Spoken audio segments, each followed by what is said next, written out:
अच्छा खासा ऑफर अपने को दिसंबर तक मिल भी रहा है। कौन सा वेरिएंट वैल्यू फॉर मनी है, कौन सा वेरिएंट लेना चाहिए, किस में क्या आएगा, पहले इनके बारे में जान लेते हैं कि माइल्ड क्या है और स्ट्रॉन्ग क्या है। इस टाइम इंजन बंद होता है और गाड़ी सिर्फ बैटरी पे काम करती है, जैसे ईवी मोड होता है उस तरीके से। तो 15,97,000 के आसपास एस वेरिएंट है, ये 16,72,000 के आसपास पड़ता है। तो भाई क्या आप लोग क्रेटा लेना चाहते हो? तो भाई क्या आप लोग टाटा सियरा लेना चाहते हो? क्या आप लोग किया सेल्टोस लेना चाहते हो? और क्या आप लोग मारुति की ग्रैंड विटारा लेना चाहते हो? तो क्या आप लोग टोयोटा अर्बन क्रूजर हाइराइडर लेना चाहते हो? ये जितनी भी गाड़ियाँ मैंने बताई हैं, आज क्या करने वाले हैं भाई, मेरे पास एक लिस्ट है जिसके अंदर टोयोटा अर्बन क्रूजर हाइराइडर के बारे में बात करेंगे।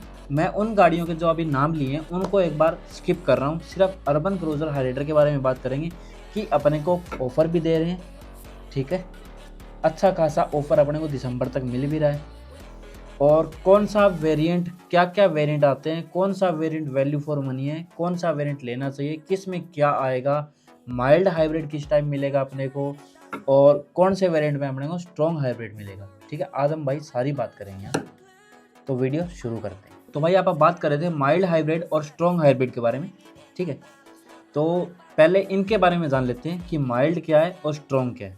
माइल्ड हाइब्रिड क्या करता है, ठीक है, ये अपनी जो माइलेज होती है ना गाड़ी की, जैसे एक्चुअली माइलेज मान लो अपनी गाड़ी की 20 है, तो ये 10 से 20% गाड़ी की माइलेज इंक्रीज करता है। और ये बैटरी और इंजन के साथ चलती है।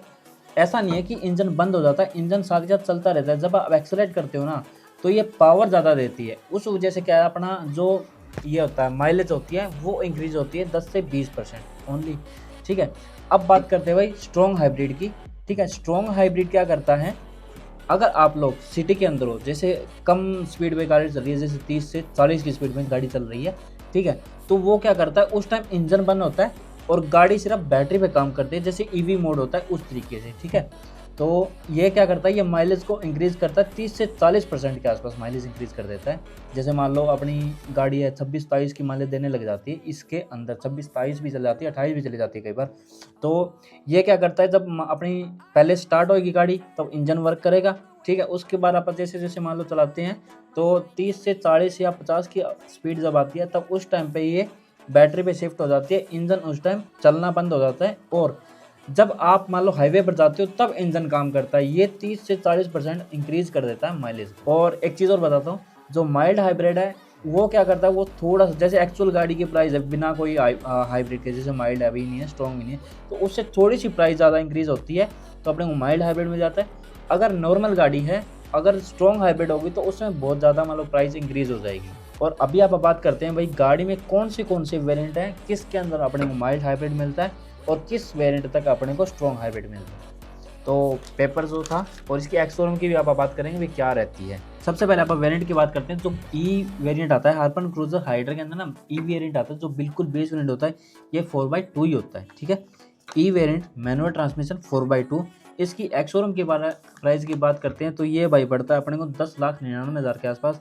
ये आता है अपने माइल्ड हाइब्रिड के अंदर ही, ठीक है। फिर आता है S variant M manual transmission, ये पड़ता है 12,51,000 के आसपास।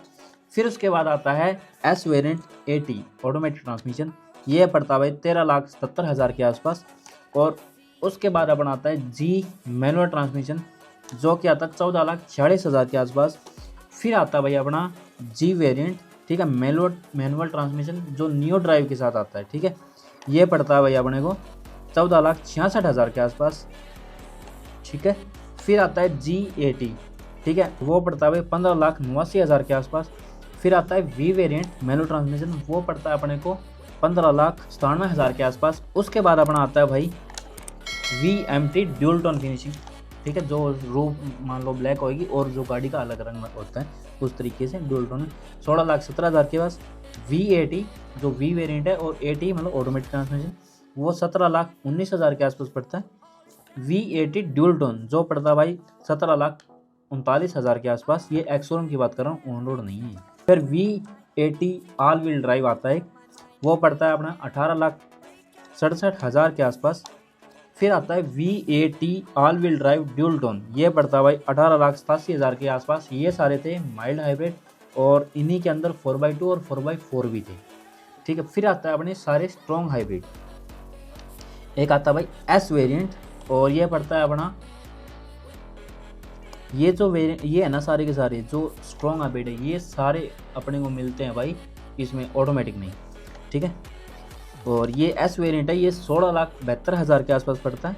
जी वेरिएंट आता है उसके बाद जो 18,73,000 के आसपास पड़ता है। फिर जी वेरिएंट आता है डुअल टोन में, वो पड़ता है भाई 18,93,000 के आसपास। फिर पड़ता है अपना वी वेरिएंट जो पड़ता है भाई 19,99,000 के आसपास।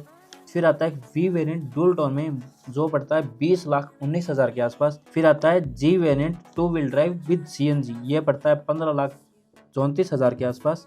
फिर आता है भाई G variant CNG dual tone, ये पड़ता है 15,54,000 के आसपास। एक आता है एस वेरिएंट मैनुअल ट्रांसमिशन और 2 व्हील ड्राइव विद CNG, ये 13,38,000 के आसपास पड़ता है। ये स्ट्रॉन्ग मनी आता है। और इन की आप प्राइसिंग देखें ना कि अगर ऑन रोड आते आते कि कितना फ़र्क पड़ जाएगा, तो वो मैं आपको बता देता हूँ भाई। RC चार्जेस हैं वो हर गाड़ी के अकॉर्डिंग पड़ते हैं, जैसे 9,000 हो गया, किसी के 11,000 हो गए, किसी के 12,000 हो गए, किसी के 13 हो गए, किसी के 14 हो गए, किसी के भाई 16,000 तक भी गए हुए हैं। और टोयोटा प्रोटेक्ट 3+1 प्रीमियम और सुपीरियर कोई ये है एक सर्विस, तो ये लेते हो तो 60,000, 75,000, 80,000 के आसपास, 85,000 के आसपास भी ये पड़ती है। जो TCS है वो पड़ता है भाई 1% वो कटेगा आपका एक्स शोरूम प्राइस का। जैसे 10,99,000 की गाड़ी है तो भाई आपको 10,990 रुपये TCS कटेगा। और एक्सटेंडेड वारंटी 1,00,000 किलोमीटर के साथ जो पड़ती है भाई 16,000 रुपये से शुरुआत है, लेकिन अपन 20, 21, 22 तक भी जा सकते हैं। और बेसिक किट अगर आप लो या ना लो तो वो अलग अलग प्राइसिंग रेंज है। तो बेसिक जो किट है भाई वो 27,250 से शुरू होता है, 30,000 के आसपास तक जाती है। यहाँ ऑन रोड प्राइसिंग इसकी पड़ जाती है भाई 13 लाख। मान लो जो अपन ने 10,99,000 का एक वेरिएंट बताया था जो बिल्कुल बेसिक है, वो पड़ जाता है ऑन रोड आते होते 13,58,100 रुपये का, ठीक है, 13,58,100 रुपये का। उसके बाद अगर आप, ये सारी चीज़ थी 1 साल और 1 लाख वारंटी के साथ।